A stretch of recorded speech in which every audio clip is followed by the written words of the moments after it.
Good morning, everyone. Welcome to the Saturday Morning Tech Show. My name is Todd Cochran, and of course, we've got Rob Greenlee down on the bottom there. Rob, good morning. How are you? Hey, morning. Well, it's. I think this show we need to change it to the technical difficulty show. It seems like every Saturday morning we are screwing around for 20 minutes. I think we just changed the start show time by 20 minutes, and we'll be safe. But Well, yeah, and what it really tells me is that we're still a ways off on really having a seamless way of doing this that doesn't have a lot of technology issues. yeah. I mean, I would have thought that we would have made this a lot easier And by the now. the thing I was talking with Andy McCaskey, and he says the same thing. He says this is the number one thing that always messes him up is Skype, or it's not necessarily the in studio stuff that gets him, but it's the interconnects and all that. So and I think even some other folks that are doing this on a bigger scale are having some of the same issues. Yeah, I think you're really just trying to connect too many different types of devices and scenarios, and it just makes it really challenging. I mean, you got so many different places where you can control volumes, and you've got mixers involved and different kind of microphones, and I don't know how you solve this problem, but it seems to be in these something about these web cameras. Yeah. Well, They what don't always. what I've actually got set up now is because originally when I put this studio together, because I was going from computers to pro equipment and everything else, I had to put line levelers in and hum eliminators. And so Yeah. far it's been pretty good. Last Saturday on the Hangout, everyone was good, but when one person connected, then we got this kind of the same noise that we're hearing. At least I was hearing as feedback from you. And now, you just added a new webcam, so I'm kind of curious if they're the same type of webcam, but it's almost like they're picking up a ground loop or something. But right Yeah. now, it's not bad, and I can hear it, but it may not make the recording. That's another thing that is weird. So are you filtering out that kind of stuff before it goes out Well, when you have something like this that's in there, it's very hard to to get it out? yeah, to get it out without it how should I say, without it warbling the voice. But Yeah. well, I tell you, it's we've had a couple interesting weeks. I went out on travel. I was out in New Mexico, so we didn't have a show, and then had the Geek News Central blogging team on last week, which was a lot of fun. We're going to probably try to do that once a month. Andy is doing more and more grandpa stuff now. He's babysitting or something today. He's not available, so it's pretty hard for him. He does a full 5 days of shooting video and stuff, and then he comes back to the studio, and I mean comes back, and I want him to come in on a Saturday, and he's got his daughters are tasking him up for taking care of grandkids. So um, I'm not in that situation yet. I'm not either. So that's a good thing, but we'll see how long it lasts. The Yeah. is that I was went to my kids' homecoming last night and saw my first high school football game in probably 20 years. So that was it was entertaining to say the least. Things have not changed on that front. I couldn't believe it that my 15-year-old boy he actually sat beside. I mean, my 14-year-old boy sat beside me. Um, but I noticed. I noticed. Oh, that's weird. Let's get feedback again. Him and his friends were all had their phones out, and they're watching the football game about 25% of the time, and they're texting with the girls the other 75% of the time. And I'm like, where's this girl at? Is she home? And he goes, oh no, she's he points, over there somewhere. And I'm like, go over and talk to her. Yeah. Don't sit here. Oh, I can't do that. So I'm trying to be kind of quiet and not Snoop. He's hanging with his buddies. He's actually his robotics team. And why they're sitting by me, I have no idea in the first place. So I'm trying to not embarrass him. And I keep overhearing these things, and he's like, "Yeah, I think she may go out with me." I'm hearing these typical guy talk, but they're texting back and forth, and the other guys, and actually there was one gal with them as well, and they're all looking at each other's texts. It is a different world. Hmm. We didn't have texting and phones and stuff like that when we were growing up. No, you know, and kind of scary. So at some point, I think him and I are gonna have to have a heart to heart and say, "Yo, dude, man up and go over and sit down and say hello. If you're that interested, go over there and say hi. If nothing else, is if they don't accomplish that, then they're stuck behind the keyboard. How are they gonna Well, they gonna that's do text in a relationship with one sitting on the couch and one sitting on the lazy boy? that's the kind of the scary point of what's happening with kind of communication nowadays. It's like, well, you would think that the technology would enable us to be better connected with each other, and I think to a certain extent that's true. But it's also giving us, a real excuse not to physically connect with other people. And I Right. think, and that may be a bad thing in the long run. He's still a little shy, so that might be part of it too.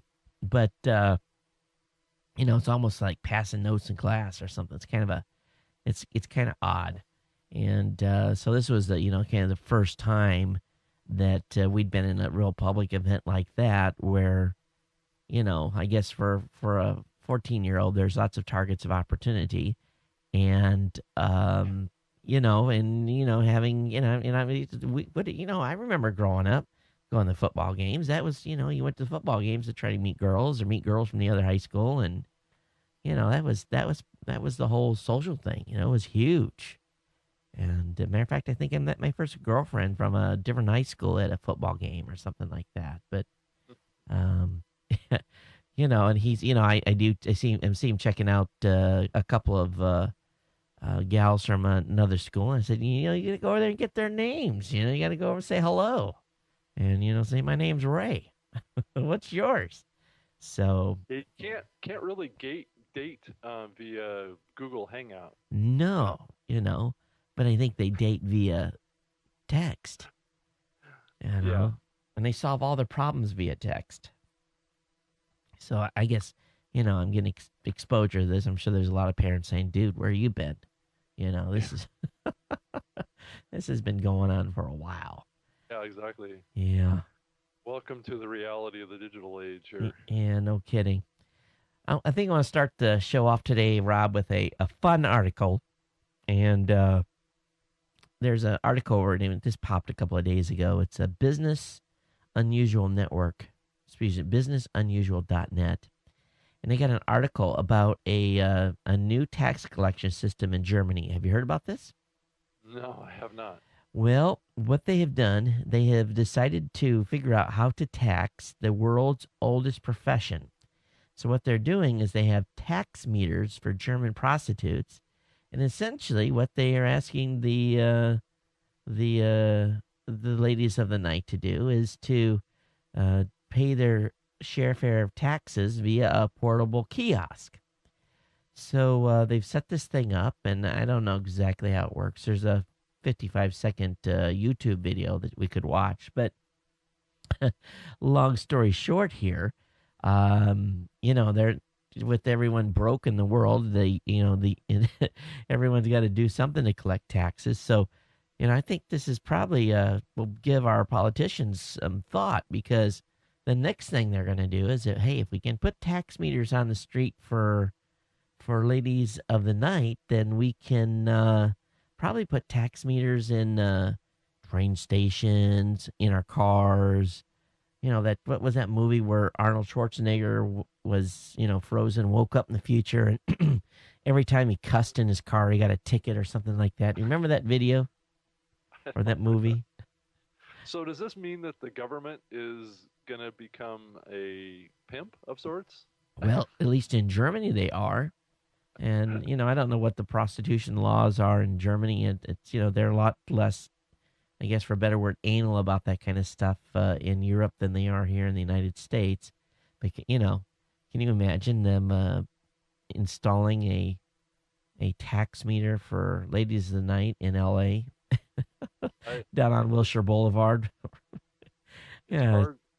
It's hard for me to grasp the concept. That's for yeah. sure. The question is, how are they going to enforce it? You Yeah. know, it's kind of a cash business. Cash. Uncle Sam doesn't like cash so much because Uncle Sam can't track cash, at least yet, till they start Mm. putting some sort of chip in our money. But I Sure, thought that's come. it could be coming. It sure could. They're trying to Well, track. Go ahead. yeah, they're able to track, most of the transactions, which are, electronic transactions. So Right. it's just the physical cash exchanges. And I'm sure you know, there's been what I think in the last couple of weeks, there's been some news out about these really thin um, microprocessors. They're almost like clear, clear kind of, almost like tattoos that you can put on your body. I can see Right. that being applied to currency. Well, So, it's probably true, and I think the thing here that that Amazon basically decided to cave, and so we're now Amazon is within a year, if the state senate in California agrees, instead of fighting the paying sales tax, a year from about now, when you go on Amazon.com, living in California, and you buy a product or a service, they're going to collect sales tax on you. And so, that to me is Pandora's box has been opened, and all the other states are going to say, hey, why do we want to leave this money on the table? yeah. And California seems to think it's a huge number. I think they said 200 billion, which seems high to me. Maybe 200 million. That sounds Yeah. more like it. 200 million in lost revenue from sales tax collections from online purchases, I guess from Amazon. It makes sense it would be Amazon because there has to be more than 200 million in sales tax on online purchases in California. Yeah, I think they're the largest retailer probably. I'm sure that there's a lot of others that are probably impacted by Yeah. this stuff too. And I don't know if they made a rule if you have to be a company of a certain size. If I was forced to have to charge sales tax on every transaction that we do, what do I have? 100 customers maybe in California, or I don't know exactly what our customer count is there, but state to state, if I have to send in sales tax, $3 check for sales tax collected for customers in Wyoming or something like that. That's just an overhead nightmare that doesn't make it worth doing business in those states. Well, I think if that was the case, there would have to be some kind of online software system that would simplify that, It right? has to be, yeah. Yeah. But none of the point of purchase systems are set up to support that. So all your commerce systems are going to have to be updated so that it recognizes a zip code and knows exactly which sales tax rate to charge. Here in Hawaii, my specific zip code has or at least the state of Oahu, or not state, the county of Oahu has, county of Honolulu. Boy, I'm totally messing up here. County of Honolulu has a special assessment on state sales tax, whereas if you are on the Big Island or Maui or Kauai, you don't pay this extra special assessment. So, you have to know district from district which sales tax to charge. But yeah, it has to be automated for Yeah, and sure. I mean, I would have thought that this would have been done a long time ago. I mean, really, it's this whole sales tax issue that's it's still just now coming up and is an issue. I mean, I was talking about this subject on my radio show 10 years ago. I Yeah. thought for sure that they would have pushed forward um, processes to be able to do this kind of stuff. But I mean, it's probably been good for everybody that it hasn't happened quite as much. But I do pay sales tax, when I buy stuff at Amazon. You do now? Yeah, yeah, Really? So maybe Washington State's had that in place for a while. Well, I think it depends on where. See, Amazon doesn't physically ship or sell everything that they have on their website. Uh So huh. if you from a merchant that's in a state that doesn't have any process for doing that or isn't required, which oftentimes the case. I mean, when you buy stuff from Amazon, it's not always buying directly from an Amazon warehouse. Right. You're buying from some third party somewhere that's maybe back in New York or on the East Coast that doesn't have the whole sales tax stuff. But if you buy stuff directly from Amazon, and since Amazon is in the state of Washington, so sometimes it can vary just based on what you buy. Right. Yeah, Well, that's one of Matt is who is one of our well, just I'm going to switch topics on you, Rob. sure. The Matt, one of the guy that produces Robot Underpants, he saw a UFO over San Francisco last night. You want to see this? Sure. There's no audio to this, and let me bring this up here. Okay, hang on. You'll be able to see it in a second here. Okay, so we got a light here. Let me expand this and take this down. Okay, now watch this thing. It is kind of odd, and it doesn't have a standard blinking.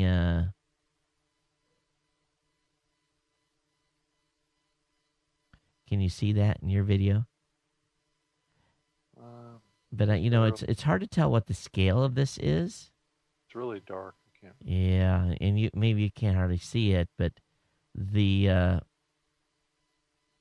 I question maybe some kid having a remote controlled airplane or something like that with some lights on it because it's kind of flying, and it's flying about the speed that you would need, but it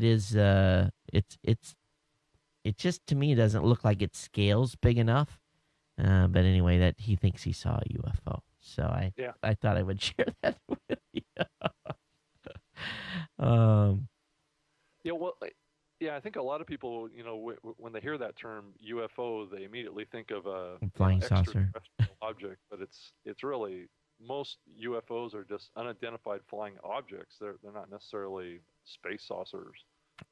Well, you do know I saw a space saucer. You've heard my story on the space saucer, right? I don't think so. Oh my gosh, you haven't been listening to my show enough. Those I that guess. Yeah, those that have been a long time listeners of my show know that when I was about 13, my family and I we were coming. It was a nice warm summer night, so we had the windows down in the car. That was matter of fact, my dad. This was before people really had AC was a luxury in a vehicle, Hmm. Yep. and so this would have been in the 70s, and yeah, it would have been 70s, late 70s, 78, 79, something like that. But anyway, the we're driving home from my from town, and the town that I lived or was closest to was my house was 13 miles away from a city of about 12,000 people, and I truly lived on a dirt road in the country.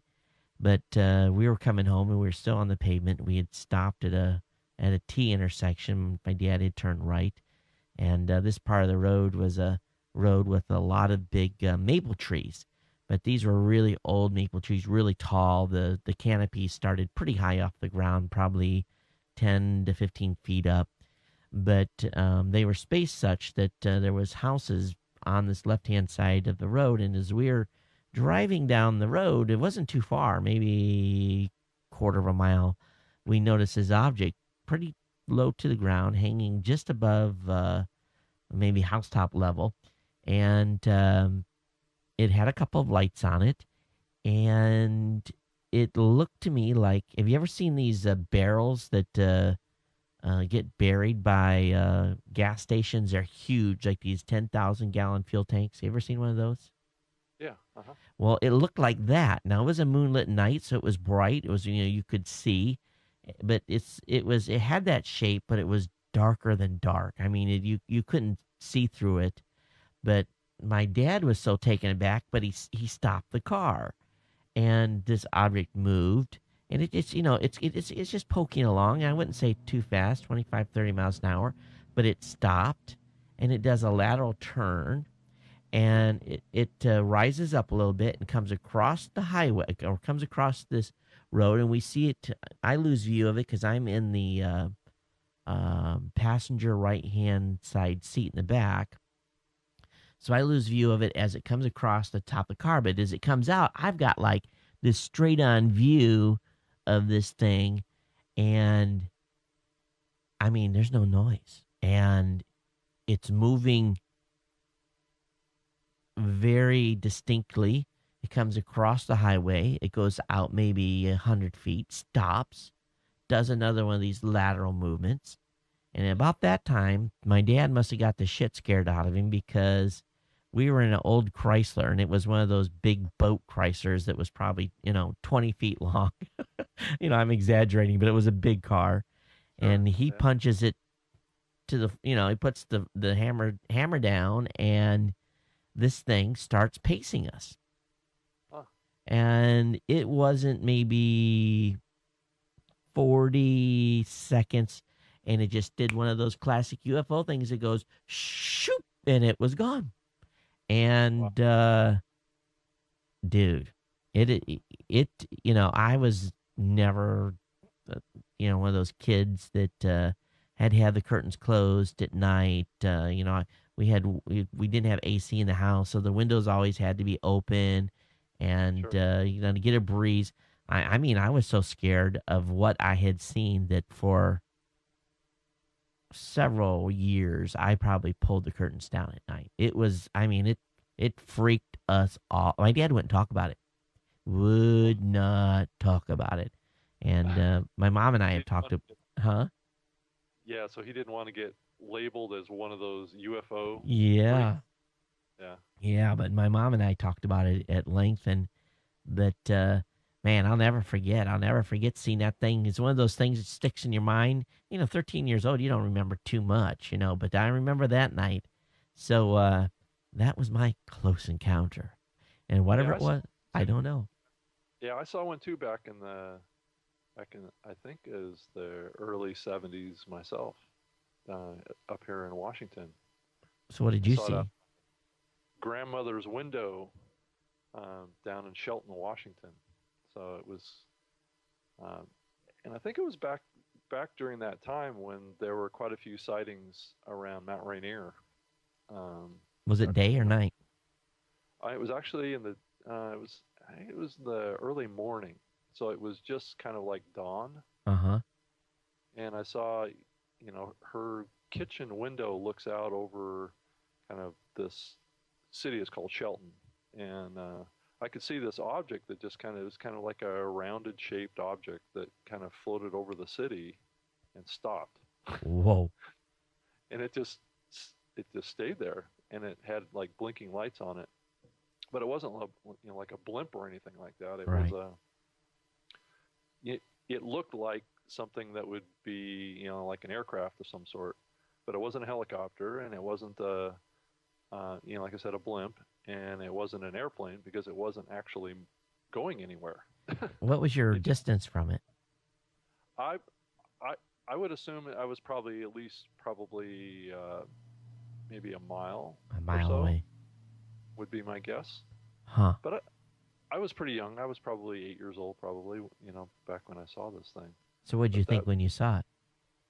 I I immediately thought it was some sort of a strange aircraft that I didn't immediately think that it was like a true interstellar UFO at the time, but I I watched it for a long period of time. It just sat there, and I got the impression that it was almost like it was spinning a little bit. Huh.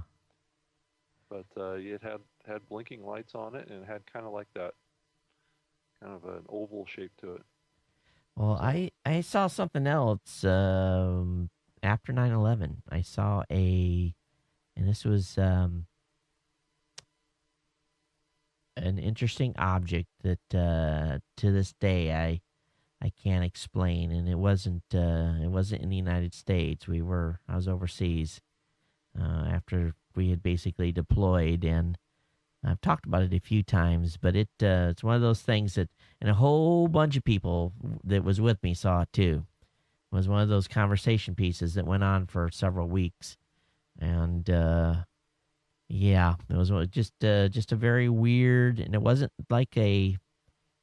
I guess the best way to describe it is as an orb, and it really didn't have a lot of substance to it. It was more.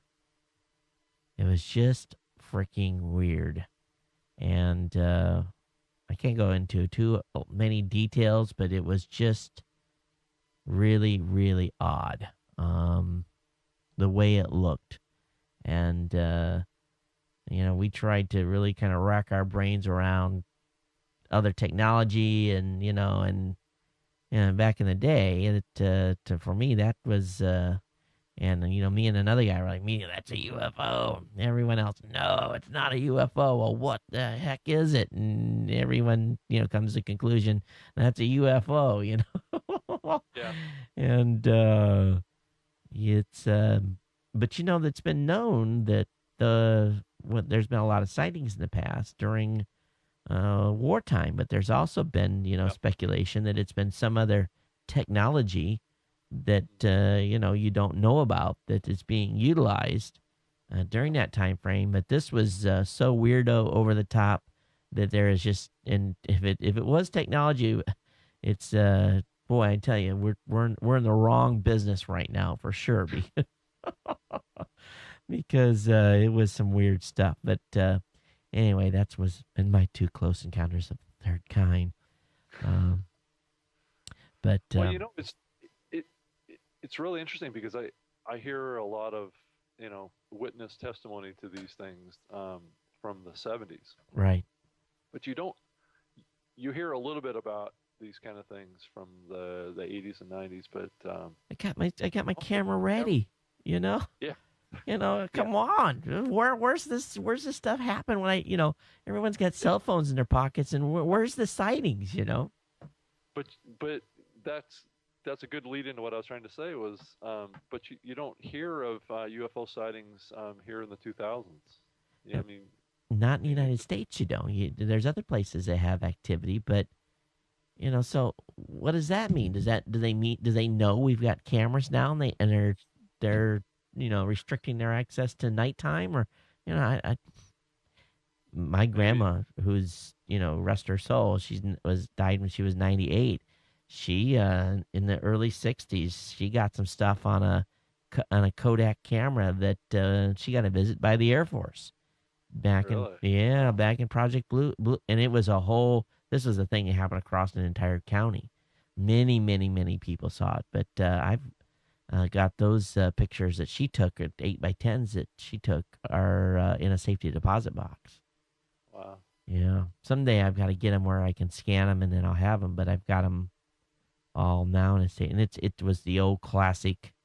And she's not someone that would try to put some sort of a picture together, and it's the typical, what back then was classified as the typical space UFO look. But Yeah, I just don't think it's really realistic to think that we've been visited by people from another planet or something like that. you know, Because the if you really think distances about, don't. yeah, if you think about the distances in space, it's very unlikely. And I think all these sightings that we see are, experimental aircraft, or they're things that are being done by our government, I think, Swamp gas. flown around. Yeah. I mean, I think that's the only explanation that actually makes sense. Or they're just kind of things that we mistake as other things. But Because the brain will play tricks on you, you know, and sometimes your brain will. But if you have multiple people that have the same brain trick, then you have to really question. But yeah, yeah, until someone gets the true smoking gun, gets an unrefuted video, and yeah. or they land and say your dinner, you know, Yeah. Well, bon appetit, bon appetit. Go ahead. yeah, I've often thought that one of the things that's been going on, I mean, if you think about like the late 70s or that time frame, this country was very much involved in space exploration Oh and yeah. doing a lot of research around aircraft and technology and those kind of things. And it it just seems like a kind of like the prime time for when those things were a big priority. Yep. And but with us not investing in space as much now, and I just don't get a sense that that's kind of experimental aircraft are necessarily a big focus right now. You know, But that probably explains. Yeah, back in the day, in the late 50s and early 60s, I had an uncle who was a full bird colonel in the Air Force, and he was involved in the, I guess, the early Air Force slash NASA days. And rocket launch was highly classified. They didn't announce them. People knew when they launched them because they made a lot of noise, but it wasn't something that was, well, not like now where you got the news people down there and they're, and until Gemini, there was really very little, because all the work that was done was tied back to strategic defense as well. So they were building rockets not only for man, but also to put nukes on, yeah. But it so does kind of raise the the topic with me though is if we had kind of aircraft like that we were experimenting with back in the 70s, where are they? what kind of aircraft might we possibly have that we don't know about now? You, And you, and you and know, what does it mean that we don't see it anymore? Yeah, Rob, spending 24 years in the military and doing what I did, that's everyone has a sexy notion that there's, yeah. all kinds of exotic, interesting aircraft out there. I really, I You don't think so? really don't think so. There's definitely going to be projects. Oh, sure. They're going to have stuff that they're working on. I'm sure that this is speculation on my part that would be stealth or new technologies. But there's airplanes fly a certain way. They take wings and a propulsion source, and even though a propulsion source may be experimental, they still have to. They generally have to take off the same way, but we do have VSTOL aircraft that can do vertical takeoff, and we've had that for a long time. So that can look Yeah, pretty weird at night if someone sees. But generally, that's accompanied with a lot of energy, a lot of noise, yeah. and that carries a very long ways. Um, so who knows? But you know, I'm sure there are all kinds of crazy stuff that they do out in these restricted areas that none of us know about, and where taxpayer dollars are being spent that are. But I generally think most of that stuff is really truly defense oriented, and I can't imagine that they, why would they expend that kind of money to build something, unless it had a defense capability. Purpose. Yeah. Yeah, yeah. Anyway, boy, we really went down a Strayed. straight here today. But anyway, kind of this is what Saturday morning tech's about, talking about the anything and weird stuff. Hey, do you hear about Yeah. this new thing that Nike is doing? They're auctioning. Now, we're gonna date ourselves here. Let me. Back to the Future Yeah, shoes. Back to the Future shoes. Yeah. 1,500 pairs are being put on eBay, and I heard they're going for huge money. Like Yeah. $3,500 was the first one went for. Yeah. I also heard that some private entity is matching the sales price of these things for. Up to $50 million or something. Yeah. So I don't know. I guess they just light up. Is that the story here on these Yeah. things? And Yeah. I think they do. I don't believe that they automatically lace up like they did in the movie. I think that was a special effect. yeah, so I don't.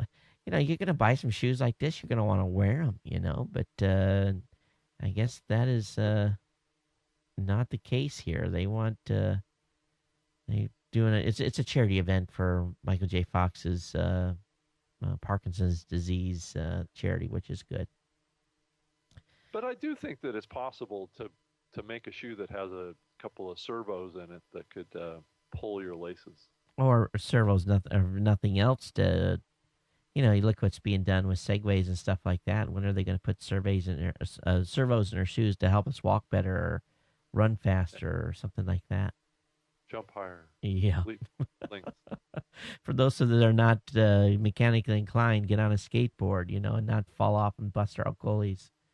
Yeah, So, anyway, exactly. cool. There is there was a discussion made over this past week. I think that there was a little bit of a leak. You heard about this ice cream sandwich operating system? It's the next version after sandwich or something like that, or Well, they say Android Jelly Bean comes after oh, ice jelly. cream That's sandwich. that's right, jelly bean. So, we got honeycomb. So, how do we move from honeycomb to jelly bean and ice cream sandwich? It's all sweet stuff. Yeah, there's got to be some connotation there. Ice cream sandwich.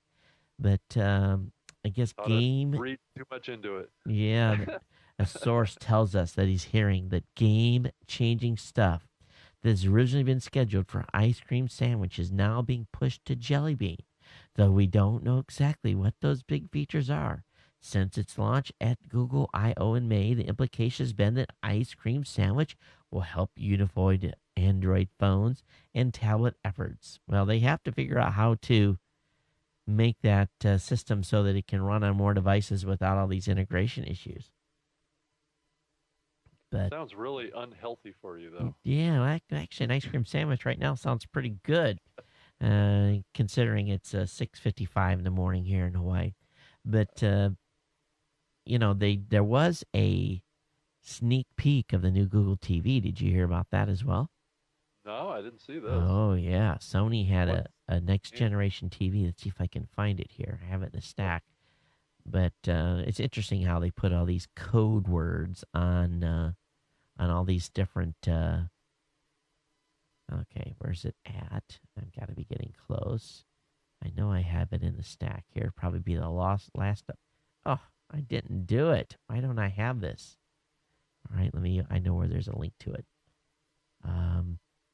But they showed a video of it running on Honeycomb, and there's speculation that the new Google TV Rev may roll as early as of the end of the month. Let's see here. Where is it? Sony shows off new Google TV. There we go. And we'll flip it up here. And there's actually an Engadget video on the device itself. And let me is it going to play? So Oh, what's we changed? got to watch the ad first. So let me let the ad play before I come back to it. But yeah, it looks pretty slick, and it's got basically a single menu bar across the bottom of the page, and they had a few select apps. They say Netflix has been rolled to Honeycomb, and so they're ready for the rollout. So it kind of makes sense. Here we go. This is again a video from the folks at Engadget. Oh yeah. And this is actually a new device, so I'm hoping that it looks a little bit like the Roku interface from a actual navigation standpoint. But very cool stuff. I'm got a picture-in-picture going on. Got Kramer up there in the corner, and giving his crazy stock advice. And then we've got here's they're going to launch Major League Baseball. But yeah, I think Google's pretty committed to putting putting Google TV on the map, and but they really have to. I think they got one last chance here with this Honeycomb rollout, Yeah. and whether or not they're going to do well with this. Well, let me come back to us. The I guess the question is Apple TV going to? Are they going to come out and play ball? Hmm. Yeah. Is it not going to be a hobby anymore? Yeah. Are they, with Steve Jobs out? And I think he wanted, everything he does, it's he's already thought 5 years in advance. So there has to be some plan, and I would hope that they would open it up to apps. And if they open it up to apps, I think that'll cause that device to explode overnight, don't you? I think it would make a big difference. Yeah. I mean, I'm a little skeptical of apps on TVs anyway, just in a general sense. Really? I don't. I'm not sure that, and it may be just be because it's too early. I'm just. It feels to me like it's just a lot of. It gives the user a lot of clutter that they have to deal with, and different UIs and different experiences, and I don't know. I'm just. I mean, I can see it on a phone, and I can see it like maybe on a slate or tablet or a PC or something, but just something about people expect to have simplicity on a TV. It's a different expectation. It's a sit back, 6, 10 feet back from the TV, have a very simple remote control. I think that's the expectation that the people have for their televisions, and I just really wonder about this computerizing of TVs, whether that's really gonna really really hit the sweet spot with people. I don't know. I Well, think it's still up in the air. What type of user experience people want in the next generation TVs? I just think there's still a lot of experimentation going on right now. I guess we'll find out here over the next couple of years. I think with the different platforms coming out, taking stabs at it. I think it is a lot. Well, I think a lot of this has to do with age group too. Yeah, Rob, I'm pushing. I'm closer to 50 than I am to 40, yeah, and but I consider myself a geek and a technologist, and I like to see what's going on and keep track of things. yeah, Um, and I really think that my kids, um, they think TV sucks, so they like being on the Boxy Box or the Roku box, and they like having choice.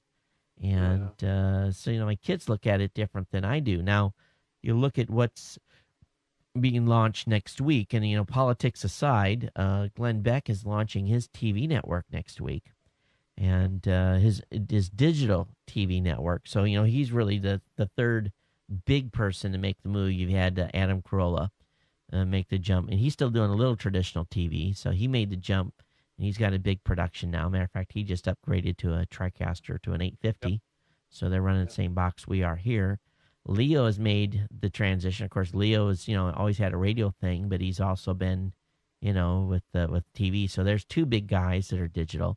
Now you've yep. got a political guy who is probably as right can get, and he's gonna. And you know what I did? All politics aside, I want to see what he's doing. So I have actually, for a couple months, I'm going to be paying the $9.95 to see what they're going to have an insider show.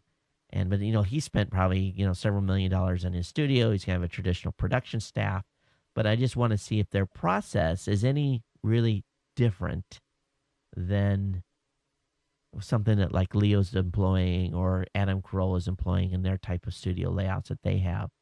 And so if digital and Glenn Beck's going to have a Roku channel, and they'll have a free and premium availability. So that tells me that at least a guy like him, who's I think not well, he's been kind of kicked off TV, I guess, for a better word. We'll see if he can make a go of it. So I don't know. Yeah, yeah. It makes you wonder if these efforts on these guys' parts. I mean, even Leo and now, um, you know, the one you've been talking about here is. Are these guys doing this because they're trying to get back on television, or is it they're really trying to build a separate empire on the internet, which I believe is the smart strategy, but it just it kind of makes you wonder a little bit, you know, because both of those guys, if you think about it, got kicked off of network TV, Right. and so did Leo, right? Well, they And canceled the show or something, didn't they? yeah, well, it's the same thing. Right, So right. I mean, it's the same thing with Adam too. He got kicked off of broadcast radio. Yeah. It does kind of make you wonder a little bit, as if the unsaid thing is that these guys are doing this to try and build their brand again so they can get back on broadcast again, is because that's where the money is, or are they doing it to truly build a empire in the next generation of digital, of media? Um, I think I think Leo's been pretty vocal that he would never go back. Of course, if someone shows you enough zeros on the end of a paycheck, that might change your thinking too. that's my that's been my kind of underlying thought, and maybe these guys are hedging their bets on both sides. Right. And I think Leo's pretty sincere when he says he's not going he's not doing this to go back to broadcast. I don't think his audience would revolt if he did, you know. But let me lay out a different scenario. What if broadcast changed how they do things to be more like the internet?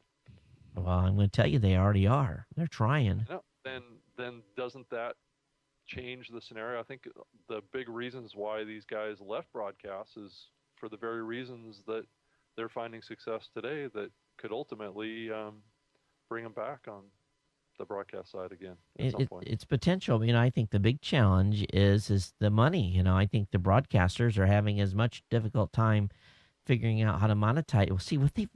Here's the thing that the broadcasters have had. They've been able to scam advertisers for years. They can charge them what, $3 million for a Super Bowl advertisement, or a million, or whatever it is, but yet they run primetime ads and they charge huge money for Yep. these ads. And are they really getting?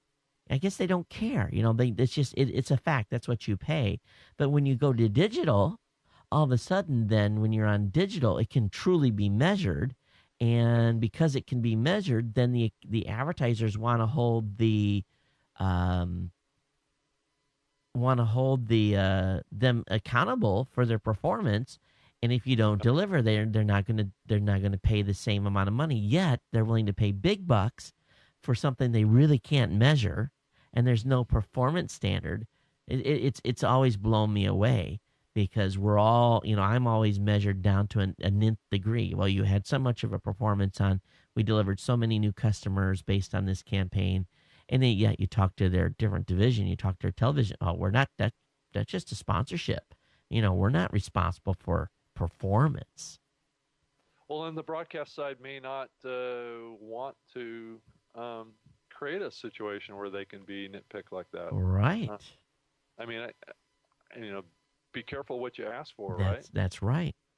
Because once the cover is pulled off on this scheme, the content provider may not like what they see. Yep. And I've got content creators that are also saying your CPM's not high enough. And I'm like, Yeah. are you really worth more? This content is good, it has high engagement, but there also comes a certain point when there is a little bit of ridiculousness to the request. I've had some guys say, well, that's not enough. I'm like, well, good luck. Good luck to you out there in finding a sponsor that will stick with you for a long time. If you're not going to deliver performance, they're not going to continue to spend money. Yeah. So, well, the broadcast and cable industry is trying to protect their double revenue streams. They got the advertising side, and they have the subscription side. Yeah.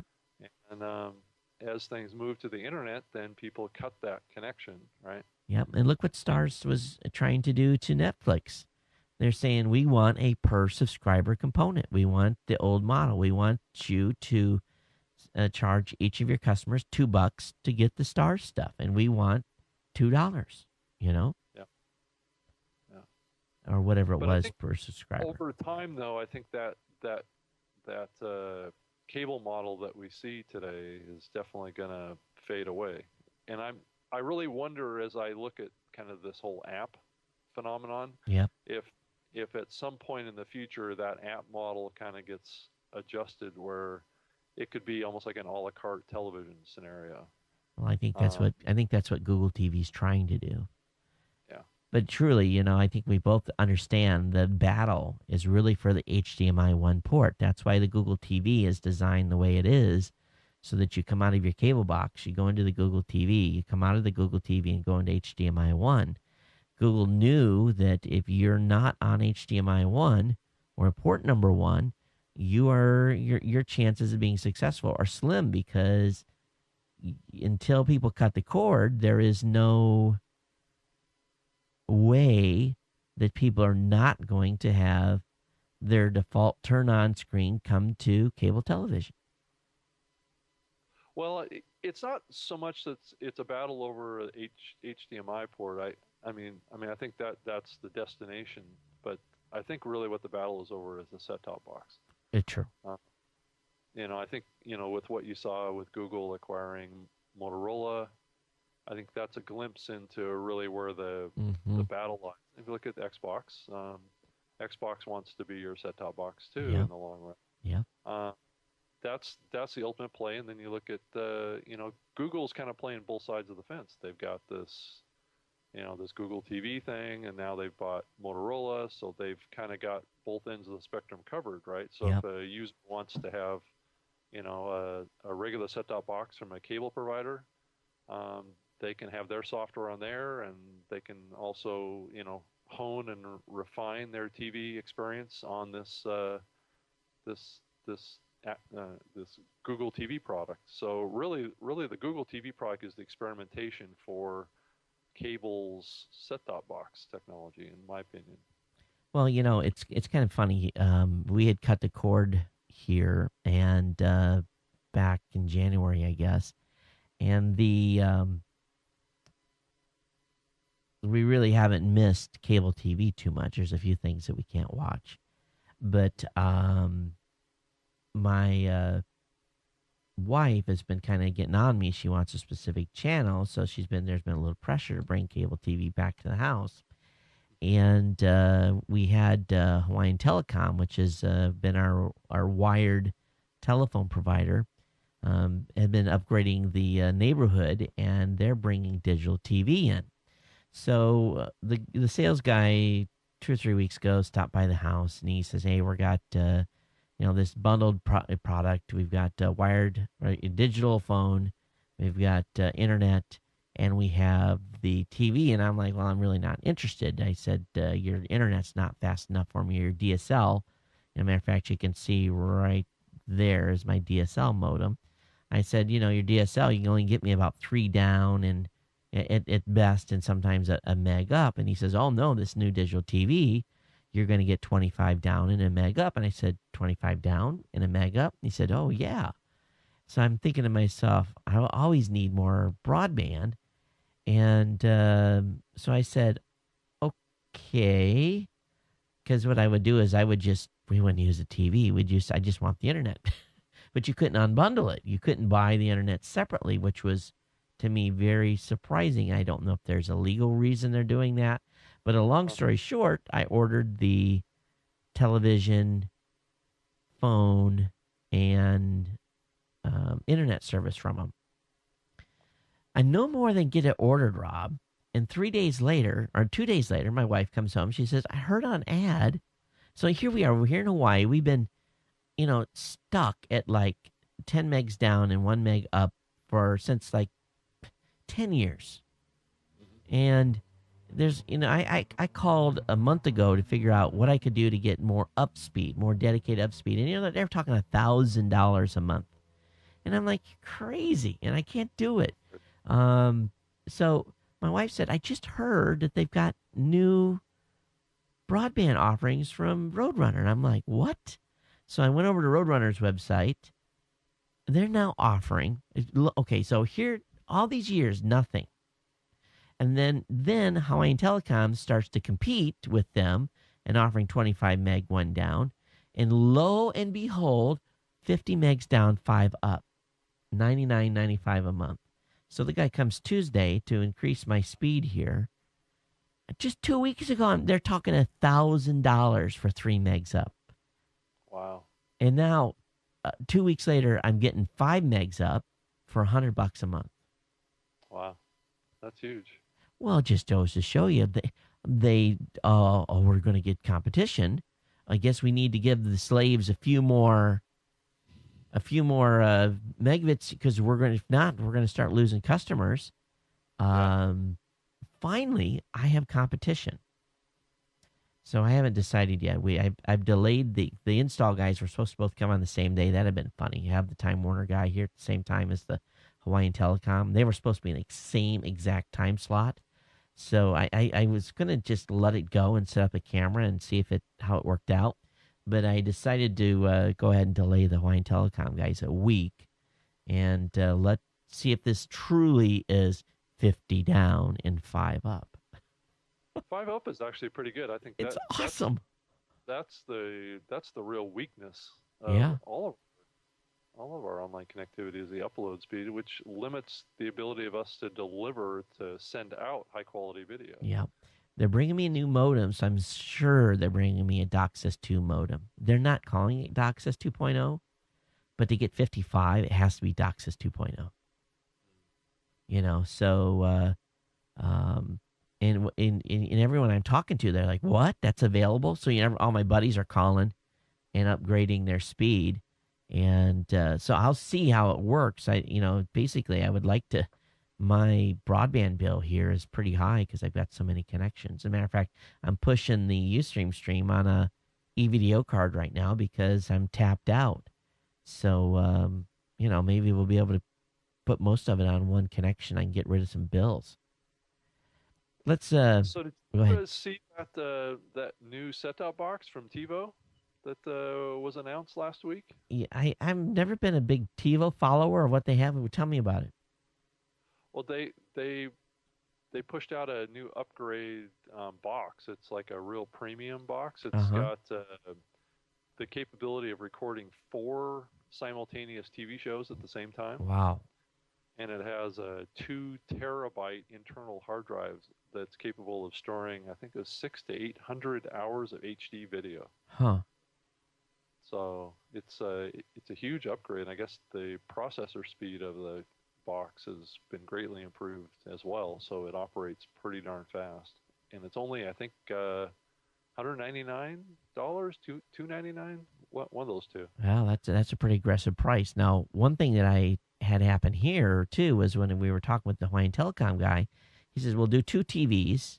He says $495 extra for another box in your bedroom, and you'll be able to record up to 2 channels at once. And yeah. he warned me that my internet speed would be affected by the number of DVR recordings I was making at the same time. I thought, Really?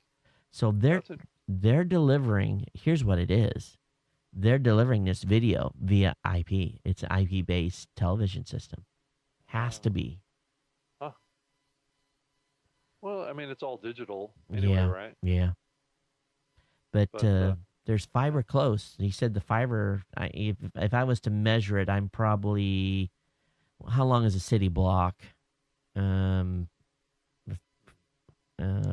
feet or something like that.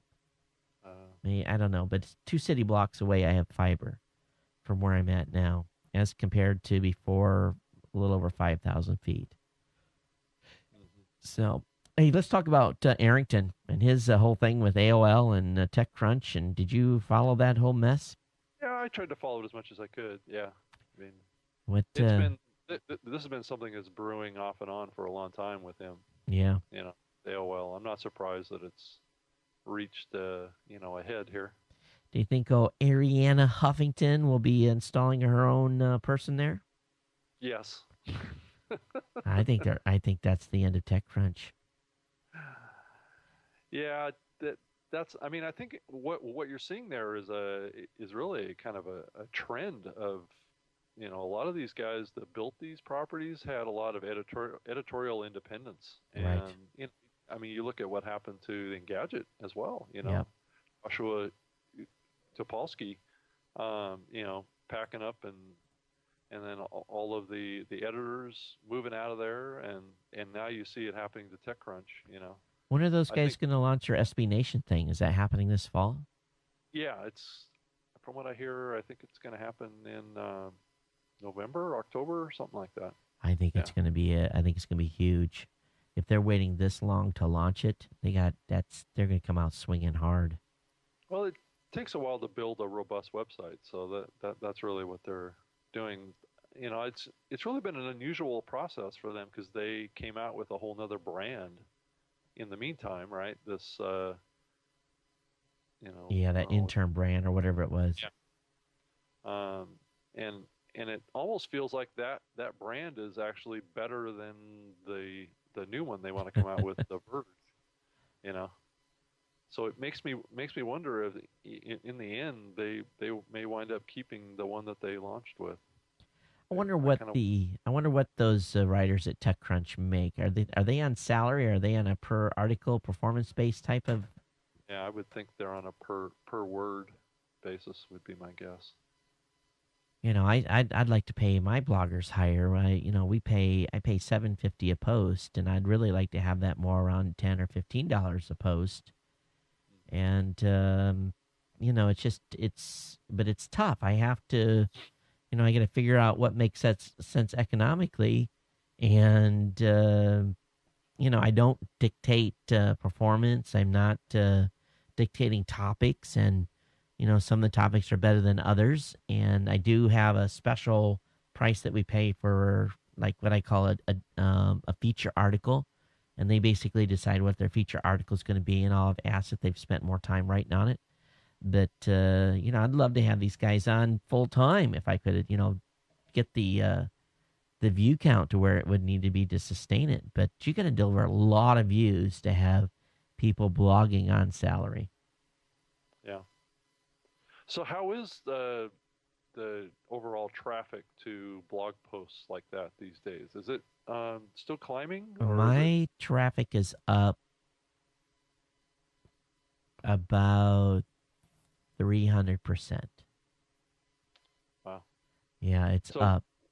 what time frame is that? Is that over the as Last opposed to last last year, or? last last year and a half, we've increased 300%. Yeah, last year and a half.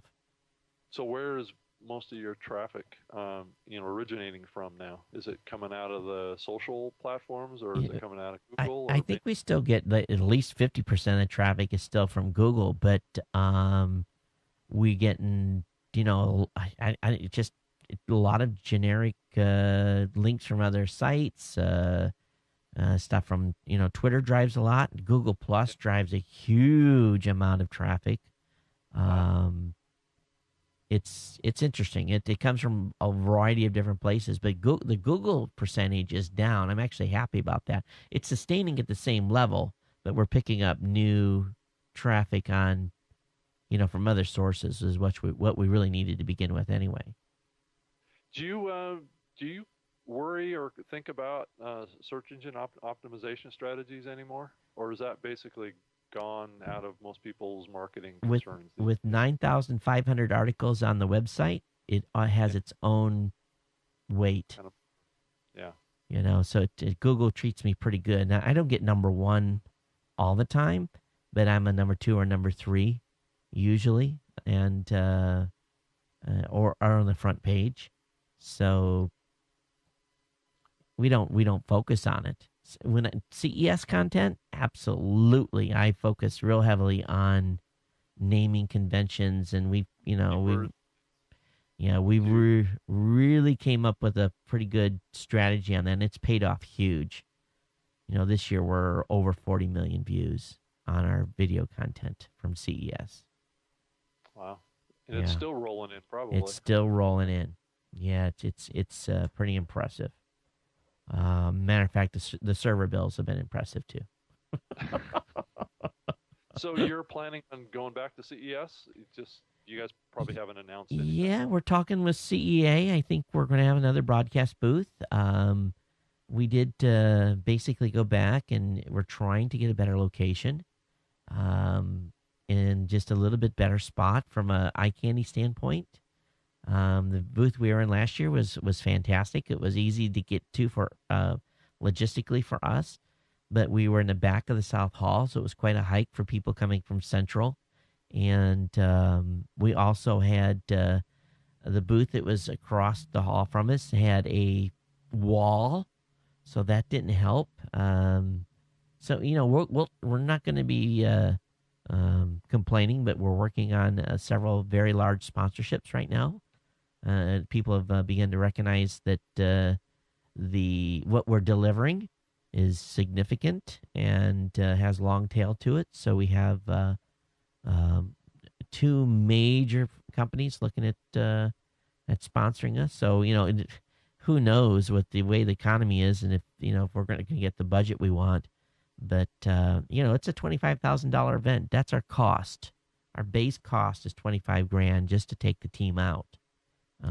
So that's we have to raise $25,000 before even a single person earns a single penny.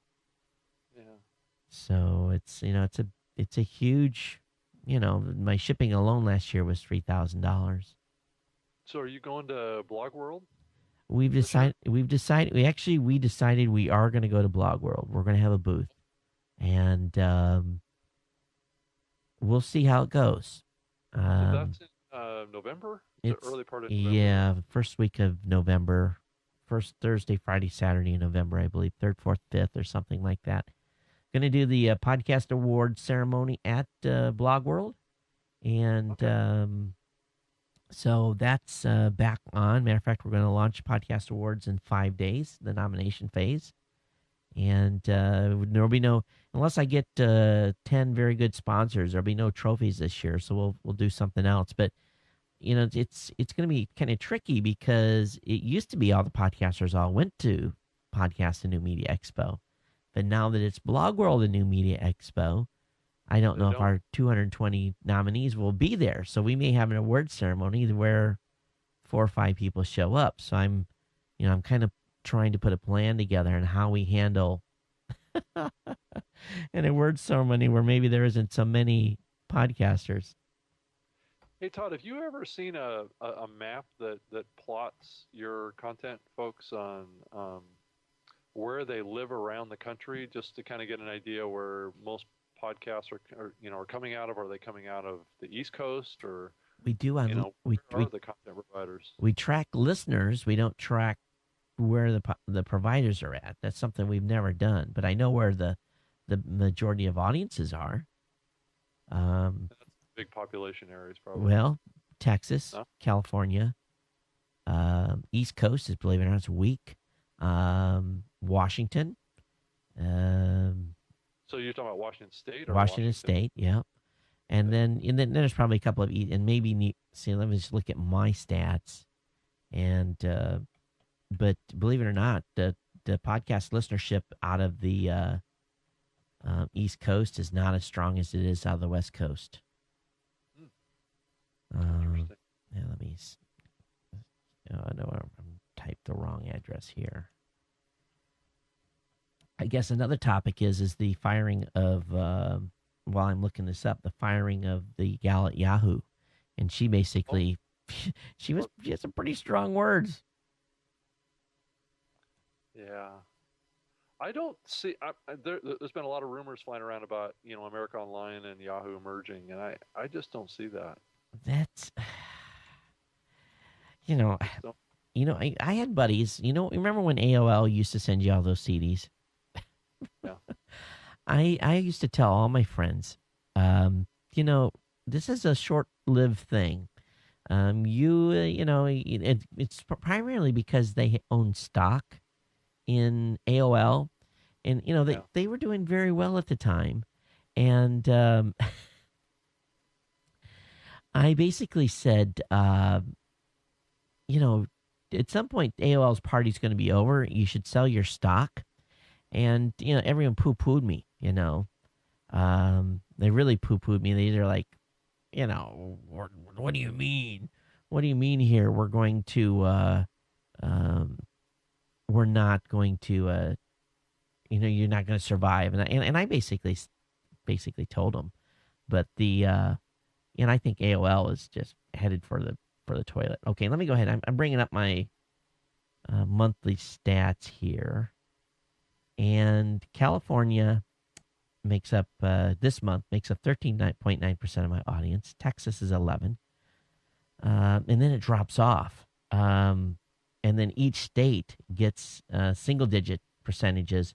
Washington 3.3, New York 3.1, Missouri 2.6, Florida 2.2, Illinois 2.2, Michigan 2.2. So it kind of then but the huge, at least my audience is California and Texas this month are the number 2 consumption states.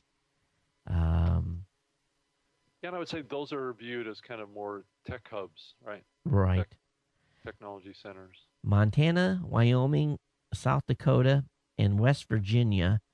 I think all combined there might be 3,000 listeners in those states. So a pretty small number for Montana, Wyoming, I guess South Dakota. Also, too, Vermont and Maine are pretty low as well. But everything else, and we got this little color chart here, is pretty equal from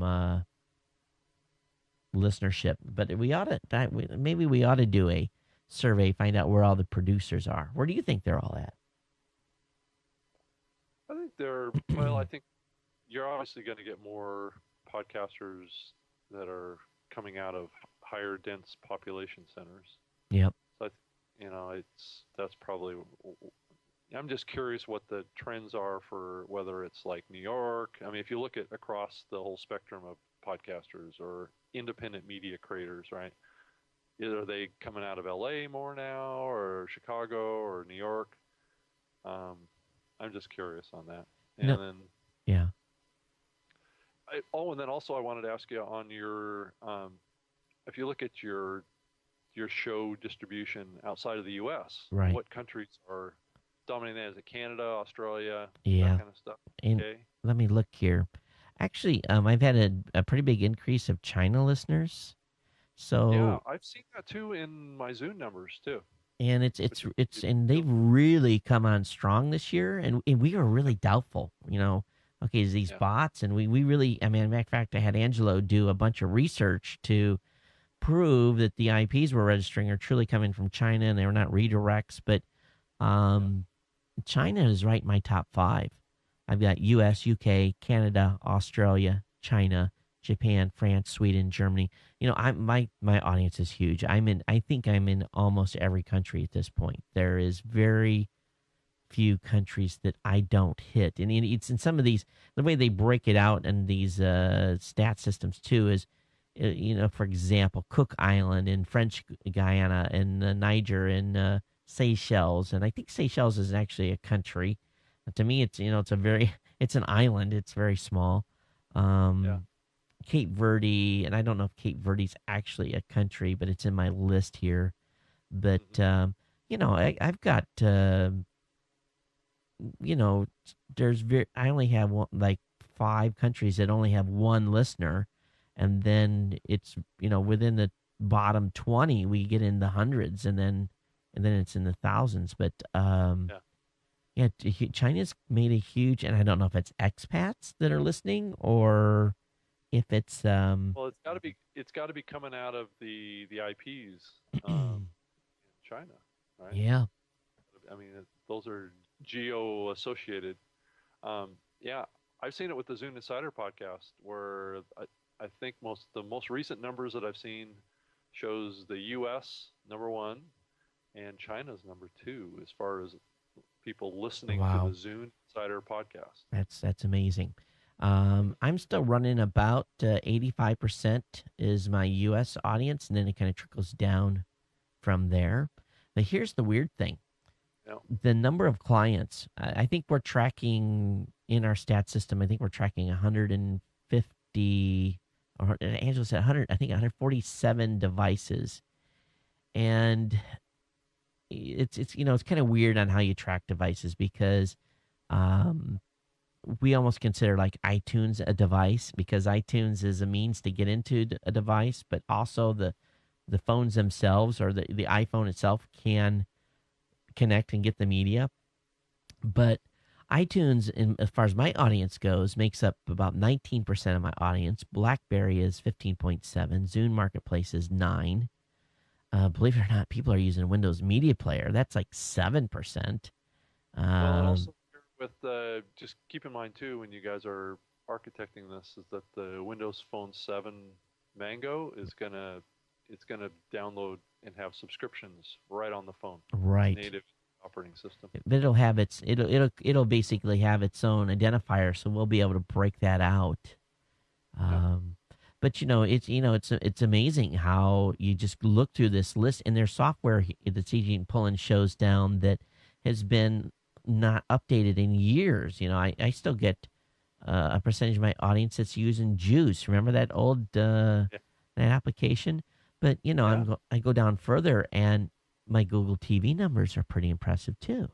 And I'm thinking, wow, that's interesting. So we kind of intermix software with devices. But you know what's missing from the list, Rob? Xbox. I've got PlayStation. People are I got well over 1,500 people a month that watch my show on PlayStation. How do they do that? Huh? It's How do they get? there's some ways to consume podcasts on PlayStation. Is there? I didn't realize that. Yeah, and I don't know if is a Wii in this list or not. I don't know if I can do a Control F on this sub box or not. Can I? Oh yeah, let's see if the Wii is on there. And no Wii. But it's of course Boxy and all these other different the iPad, iPhone. But I don't see Windows Phone 7 yet. So what did you think of that whole Boxy deal with the TV manufacturer that ViewSonic pulling out? Yeah. I think it's an interesting move, but here's the question. Have you seen a ViewSonic TV sold in Best Buy? I don't think I've ever seen a ViewSonic TV. Right. That's kind of my thought. ViewSonic's more known for computer monitors, aren't they? Yeah. Yeah. But I'm not sure that has anything to do with this particular aspect because, I mean, you would think that would have been a way that they could differentiate. Yeah. I wonder if it says more about the market viability of Boxy. Potentially, yeah. It's I think Boxy is. I think Roku's kicking their butt. At least the stats show that Roku's kicking their butt. From a number standpoint, but it's almost 3-1. Yeah. So, 3 times the number of people are using a Roku to consume content that I'm seeing than Boxy. So maybe that was part of it too. Boxy's easy to develop too, though. That's the sad part. A developer can put a Boxy app together for a couple grand easy. The Roku, if you're building something on the Roku from scratch, you're looking at a lot more money. But we just got to figure out when Microsoft's going to open up the Xbox and let us build to that too. But I think that'll be a cold day, and you know what? So are you guys? Huh? No comment on that one. Yeah, because we got to remind everyone, Rob, his employer is on the bottom of the screen there, so we well, Zoom. I actually work now for Xbox Live, so so you really can't say nothing. A risk of being fired, so I'm not even going to ask. Hey, what happened? But I do want to ask, what happened with Microsoft posting security bulletins 4 days early? Did you hear about this? Yeah, I saw the hackers a little bit of lead time, huh? Yeah, but anyway, they threw the patches went instead of Tuesday. I got the notice. I got the patches. I actually updated. I thought it was kind of odd that they had come through, but it did. Big rumor still that Apple's going to be building an Apple TV in 12. And I think about that for a second. I'm going, if anybody could do it, they can. And if anybody can spin the way people use TV, they can. If they do it, it's going to change everything. I really, truly think it will. The question will be will they be able to make the price point without the 50% markup that is going to get people to be able to buy these things. Do you want my thoughts on if they're going to do that? It's going to be an all-in-one computer. It's going to be it's basically going to be A an Apple 50-inch TV. computer?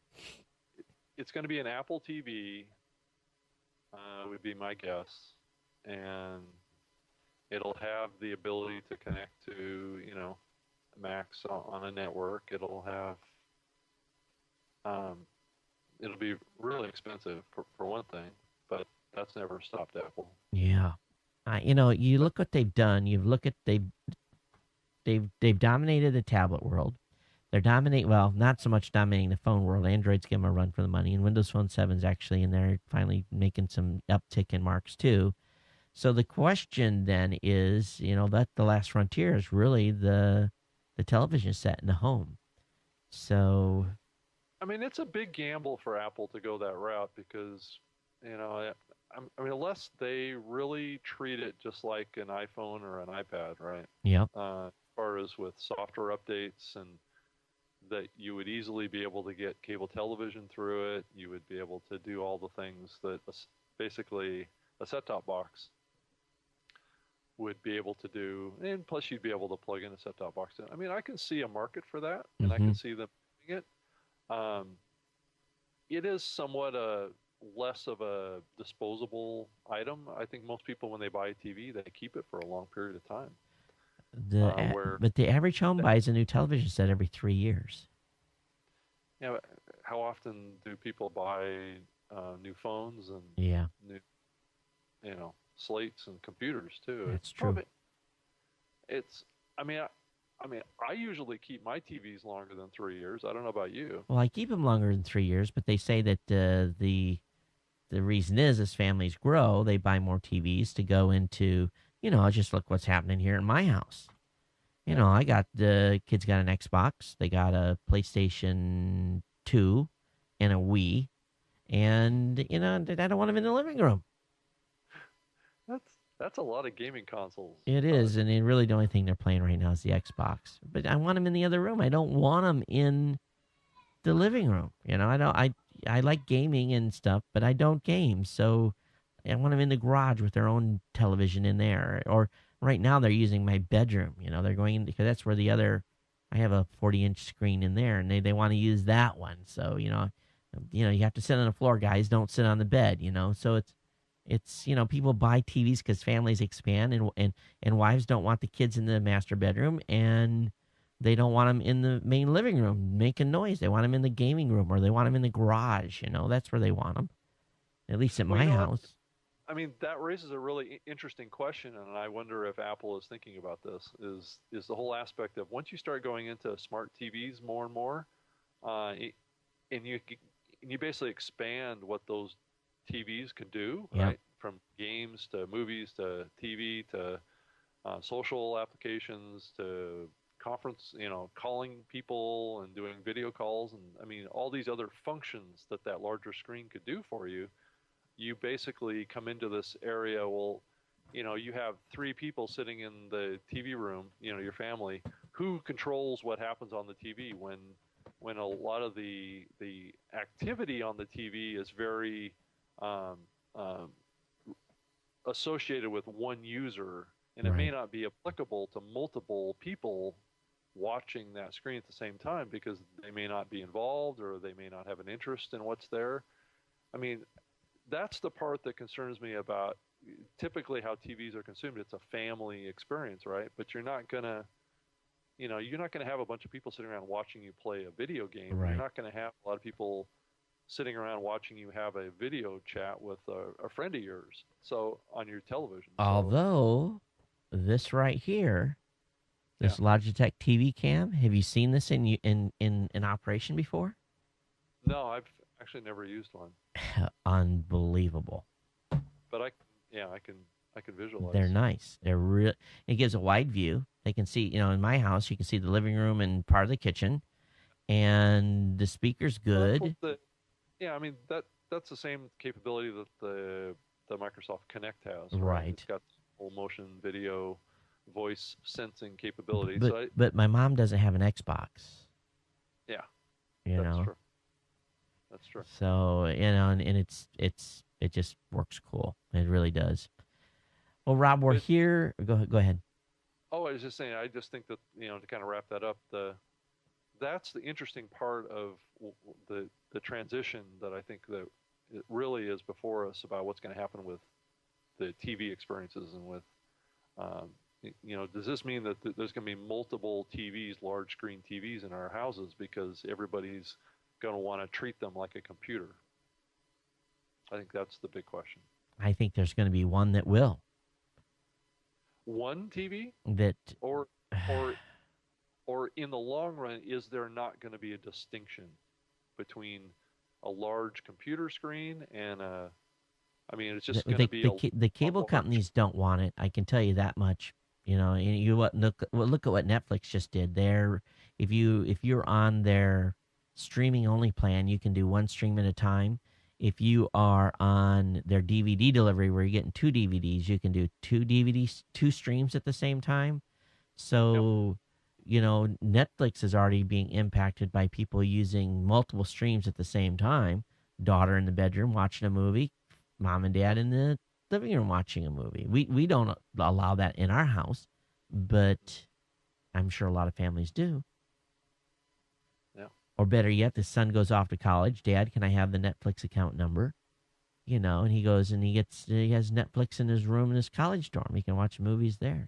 So So much for family time, right? right. Well, we still, Friday and Saturday nights around here are family nights. We basically block out all activity. One last thing before we bounce out of here, Rob, we're almost at the hour and a Yep. half mark, is the Microsoft Demos fast boot times with Windows 8. Pretty Yep. exciting stuff. I like a 7-second boot. Yeah.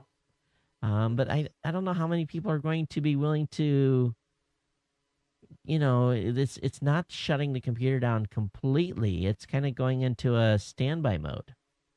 Yeah. Well, I think that's how. I mean, I think that the expectation has been set with mobile phones, right? I mean, they come on instantly, and the whole. I just think that's kind of a mobile thing, right? That Right. people just expect them to instantly turn on. It's kind of like turning on the TV, right? Yep. And So the key to this new thing is that they don't close the kernel session; they hibernate it.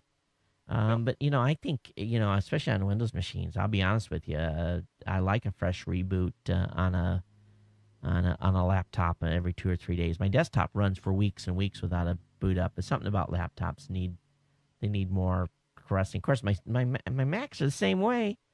People tell you a Mac will run weeks and weeks without a reboot. They're smoking crack too. But yeah, I think you should do that with any phone or laptop or computer.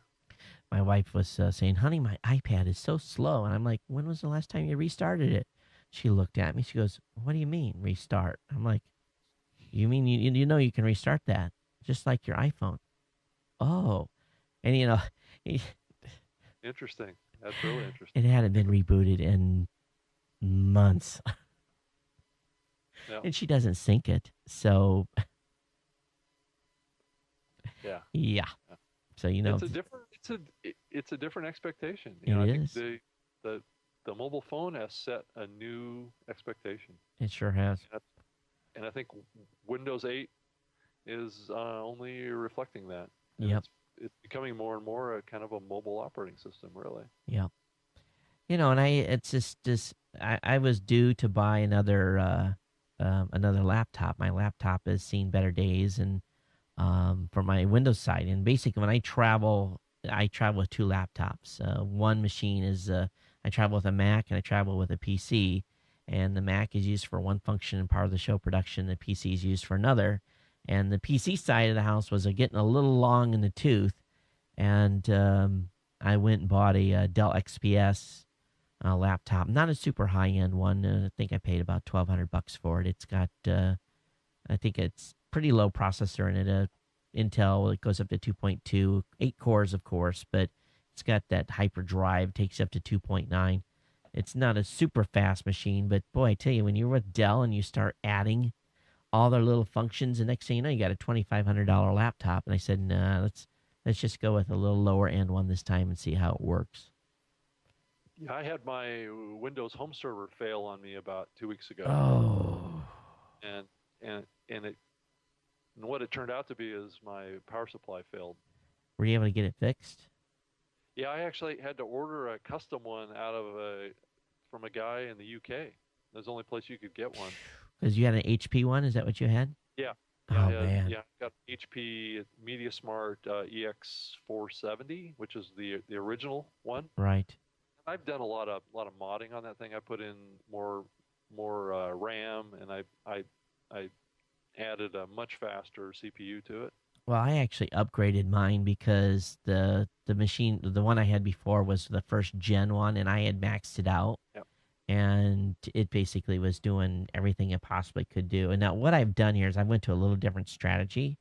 I'm only backing up PCs on the Windows Home Server, and I've got the Mac backup solution, whatever it's called. It's a white box that you plug in, and TimeWork backs up to it.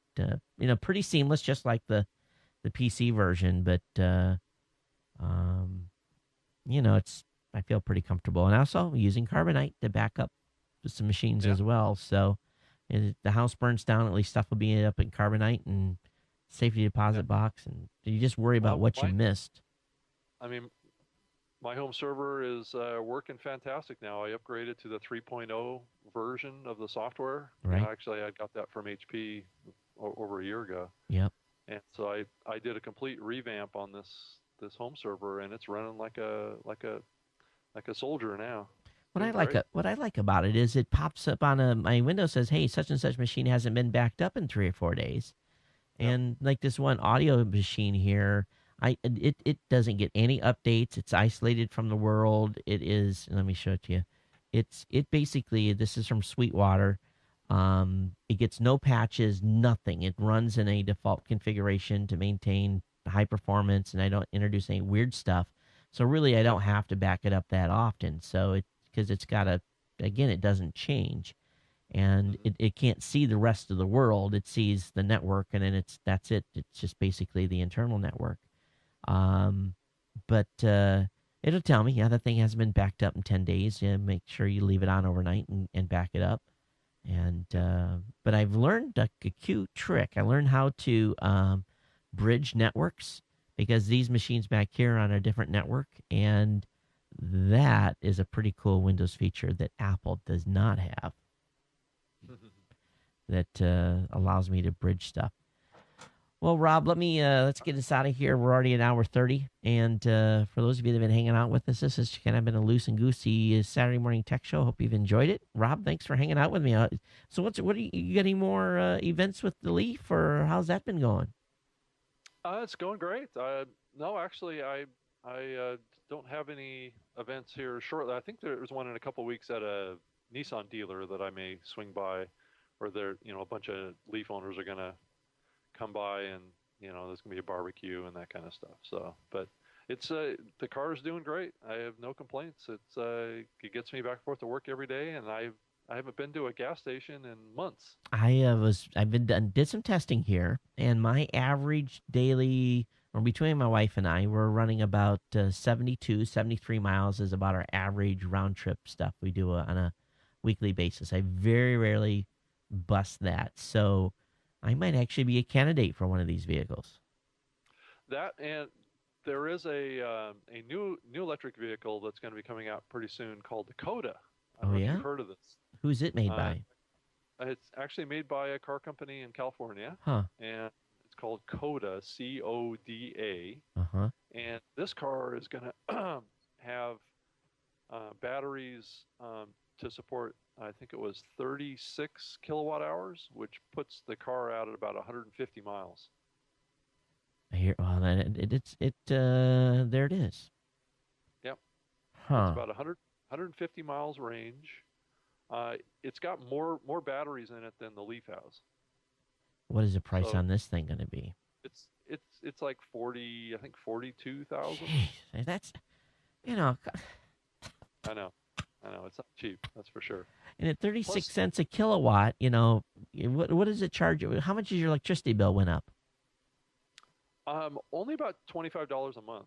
So that would be about 100 here. What it's Yeah. it's a lot. It's a lot more expensive there. I take it. Yes, 36 cents a kilowatt is what we pay an hour right now. Oh, really? Yeah. I think we're at like 9 cents. So 4 times more. So it'd be about $100 a year. 100. But Rob, my gas bill is $400. Wow, that's huge. So if you think about it, and if it's 40 grand, your normal, if you put 10 or $15,000 down, and then Well, you get a $7,500 federal tax credit oh, too. And then if I don't know if Hawaii does this, but I didn't have to pay sales tax on it. So see, and those are, just in gas savings alone, you can almost justify the additional money. yeah. You know, and I don't think gas is going to get any cheaper anytime soon. So when's this supposed to come out? I don't know. Does it say on the website there? No, I but I'll have to look touched for that. it. I mean, their model year that they're shooting for is a 2012, so I'm assuming it's coming out soon. This scares me a little bit. Not showy, but packed with substance. Yeah, Well, it's just not a flashy car. It's not like a right. Tesla Roadster or something like that, right? Yeah, it actually looks kind of cute from the outside, as long as it's not like Japanese car where 20 years on the inside. Got to Yeah. have a few things on here. Let's look at the inside of this thing. There was the outside picture. Let's look at the. Is it going to show me the interior? Yeah, okay. I want to see the dashboard. Come on. That should show you that. Um. Was that lights on, lights off? Is that what that was? Yeah. Well, is leather or? No, it's just Oh, basically showing you the different options, but it doesn't show you too much yet of the inside. So, which makes me think that they don't have it completely locked in on what their dash is going to look like. I don't know. I'm gonna have to see what Ford comes out with too. I really like what they're doing with Sync and all those features, and I'm gonna have to check that out too. But the Coda, thing you worry about these types of companies is that will they survive long enough? Am I going to get yeah. warranty support in 5 years when I need it? Yeah. Well, that's a good question. I mean, I did feel really confident that Nissan was going to be Yeah, around. I don't think Nissan's going anywhere, but Coda, I don't know. Okay. Well, Rob, let's get out of here. Everyone, if you got Okay. comments on today's show, geeknews@gmail.com. Geeknews@gmail.com. Voicemail hotline is 619-342-7365. I am going to be bringing the stream down real quick. I want to ask Rob a couple of questions that I can't ask on the air. So, if everyone that's been hanging out with me, thanks. We're going to replay mode after a little bit here. And those of you who are subscribed to the show, thanks for being subscribed. Make sure you check out the Robot Underpants, the Gadget Professor. We're doing some great stuff there. Of course, my regular weekly show, geeknewscentral.com as well. Rob, thanks. That was fun. It was great. Thanks. Everyone take care and aloha.